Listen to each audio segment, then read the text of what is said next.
तुम्हा सगळ्यांना भोगीच्या खूप खूप शुभेच्छा. तर आज मी तुम्हाला आईंच्या हातची तिळाची चिक्की दाखवते. आता भोगीला कोण कोण संक्रांतीला घरी पण तिळाची चिक्की, रेवड्या वगैरे बनवतं.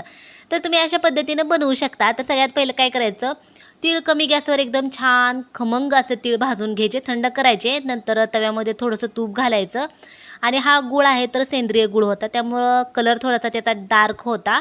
तर त्याचा थोडा पाक तयार करायचा. नंतर जे आपण भाजून घेतलेले तीळ आहेत, जेवढे त्या गुळामध्ये बसते तेवढे तीळ घालायचे. नीट व्यवस्थित मिक्स करून घ्यायचं. पोळपाटाला तेल लावलं तरी चालतंय किंवा कट्टा छान स्वच्छ करायचा. खाली तूप लावायचं आणि तूप सगळीकडे पसरून घेतलं की असं उलथंनी आणि नंतर लाटण्याला तूप लावायचं आणि अशी छान पातळ अशी त्याची पोळी लाटल्यासारखी लाटायची.